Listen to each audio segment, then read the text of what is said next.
तर उद्या या अर्थसंकल्पीय अधिवेशनाला सुरुवात होणार आहे आणि याच अधिवेशनादरम्यान राज्यसभेच्या 7 जागांचीही निवडणूक आहे। त्यातल्या 6 जागा तर महायुती जिंकणार हे निश्चित आहे, पण मवियाच्या वाट्याला जी एक जागा जाऊ शकते त्या जागेवरून जोरदार घमासान सुरू आहे। कधी ठाकरे कधी काँग्रेस असं दिवसागणिक दावेदार बदलत आहेत। इतके दिवस ठाकरेंच्या शिवसेनेमध्ये सुद्धा एकाच जागेवरून 2 सूर होते, ते आता बदलताना दिसतात। पवारांच्या खासदारकीवर देखील मवियामध्ये एकमत होताना दिसत नाहीये। एकूणच काय तर मवियामध्ये घडणाऱ्या सगळ्या घडामोडींमुळे अनेक चर्चांना उधाण आलंय। बघूया।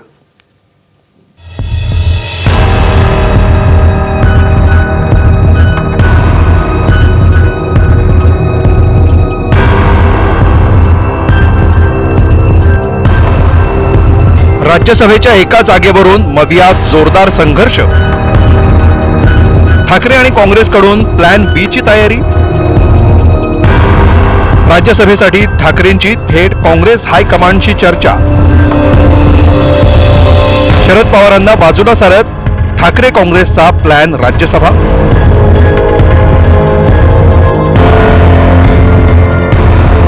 पण या क्षणी शिवसेना हा सगळ्यात मोठा पक्ष असल्यामुळे आम्ही हे बोलणारच की बाबा आमचा मोठा पक्ष आहे, त्याच्यामुळे पहिला हक्क आमचा राहील। कालपर्यंत हेच संजय राऊत शरद पवारांनी राज्यसभेत जावं, महाराष्ट्राचा बुलंद आवाज तिथं घुमला पाहिजे असं म्हणत होते। मात्र आता त्यांची भूमिका थोडीशी बदलली आहे। माननीय शरद पवार साहेबांची इच्छा आहे असं मी म्हणालो, राईट? त्यात मी काय चुकीचं सांगितलं? ते ज्येष्ठ नेते आहेत, ते महाविकास आघाडीतले नेते आहेत, त्यांनी इच्छा व्यक्त केलेली आहे।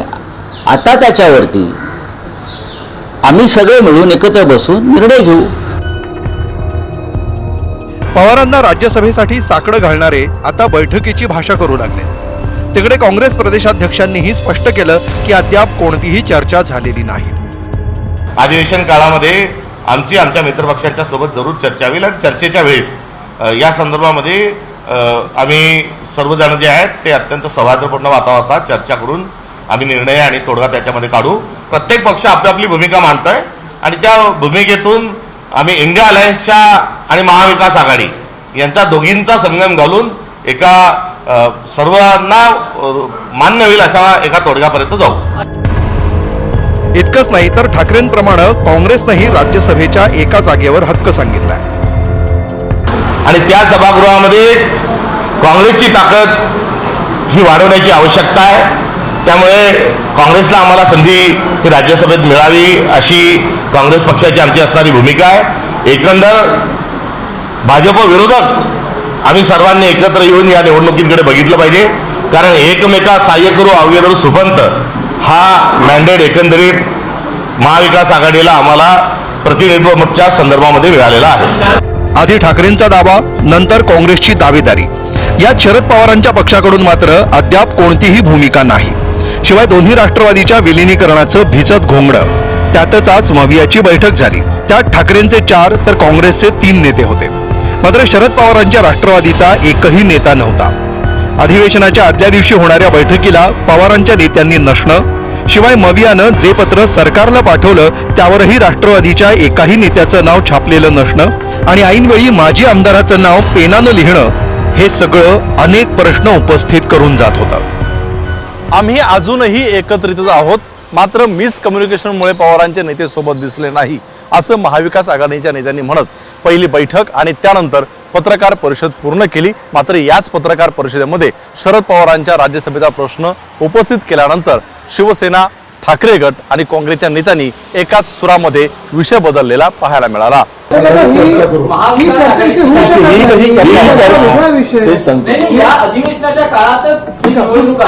हा अधिवेशनाचा भाग नाही। अधिवेशनाच्या काळात होत असेल तर तो अधिवेशनाचा भाग नाही। आमदार त्यासाठी मतदान करणार आहे। या सभागृहाचे आमदार मतदान करणार आहे। बोला। हेच नेते 16 मार्चला त्यांच्या विधिमंडळात राज्यसभेसाठी मतदान करणार आहेत आणि त्यांच्या मते राज्यसभेच्या निवडणुकांचा अधिवेशनाशी काहीही संबंध नाहीये। असो, राज्यसभेवरच्या उत्तरानं एका गोष्टीचा नक्कीच अंदाज येऊ शकतो की राज्यसभेबाबत काय बोलायचं यावर काँग्रेस आणि ठाकरेंचं एकमत झाल्याचं दिसतंय। त्यातच उद्धव ठाकरेंनी थेट दिल्लीत काँग्रेस हायकमांडशीही चर्चा केल्याचं समजतंय। राज्यसभेच्या आगामी निवडणुकीमध्ये महायुतीला 7 पैकी 6 जागा मिळू शकतात, तर केवळ 1 जागा जी आहे ती महाविकास आघाडीला मिळू शकते. या निवडणुकीमध्ये निवडून येण्यासाठी 37 मतांचा कोटा पूर्ण करावा लागणार आहे आणि सध्या महायुतीचं संख्याबळ जर पाहिलं तर ते साधारणपणे 6 जागा जिंकून येतील अशा पद्धतीची परिस्थिती आहे. महाविकास आघाडीचा जर आपण विचार करायला गेलं तर काँग्रेसकडे सध्या 16 मतं आहेत, उद्धव बाळासाहेब ठाकरे यांच्या पक्षाकडे 20 मतं आहेत. या दोघांची गोळाबेरीज केली आणि एक अपक्षाची मदत घेतली तर काँग्रेस आणि शिवसेना हे मिळून एकत्र 1 जागा निवडून आणू शकतात अशी सध्याची परिस्थिती आहे. सगळा खेळ आकड्यांचा असला तरीही मवियाकडे शरद पवारांच्या नावानं सर्वमान्य पर्याय होता. मात्र दोन्ही राष्ट्रवादी काँग्रेसच्या विलिनीकरणाच्या चर्चांमुळे काँग्रेसनं आधीच स्पष्ट भूमिका घेतली. यानंतर आदित्य ठाकरेंनीही आपल्या खासदारांची नावं घेत संख्याबळानुसार राज्यसभेवर दावा ठोकला. त्याचाच फायदा घेत सत्ताधाऱ्यांनी थेट ठाकरेंच्याच नेतृत्वावर प्रश्न उपस्थित केले. मला वाटतं हा राज्यसभेचा इफेक्ट असेल. एक अनार 100 बिमार, काय म्हणतो त्याला, एक बिमार अनार 100 बिमार. आणि त्यामुळे एक म्हणतो आम्ही देणार, एक म्हणतो आम्ही देणार नाही, तिसरा म्हणतो आम्ही काय करणार. असे अनेक आता आपल्याला खूप पुढे पाहायला मिळेल. आदित्य ठाकरे यांची इच्छा आहे की प्रियंका चतुर्वेदी पुन्हा राज्यसभेमध्ये निवडून गेल्या पाहिजे, परंतु संजय राऊत यांना प्रियंका चतुर्वेदी या राज्यसभेत जाऊ नये यासाठी ते पूर्णपणे प्रयत्न करतात आणि त्याचमुळं संजय राऊत हे शरद पवार साहेबांचं नाव पुढे करून आदित्य ठाकरे यांचा पत्ता कट करण्याचं काम करतायत. हे संजय राऊत यांच्या डोक्यातला धूर्तपणा आहे आणि हा धूर्तपणा आदित्य ठाकरे यांनी ओळखलेला आहे हे संजय राऊतांना लक्षात आले.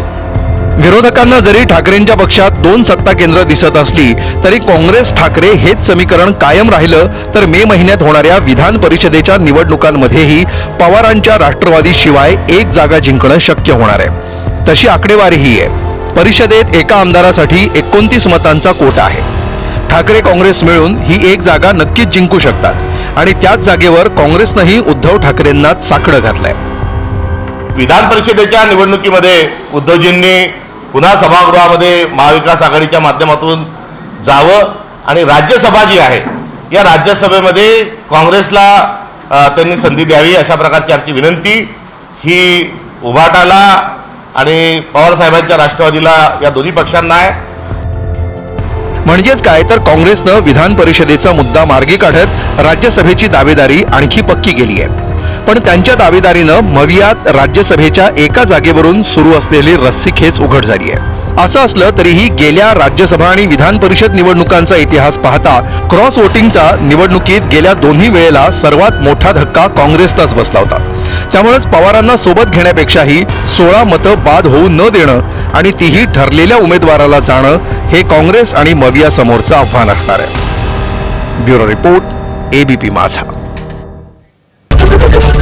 एबीपी माझा, उघडा डोळे बघा नीट.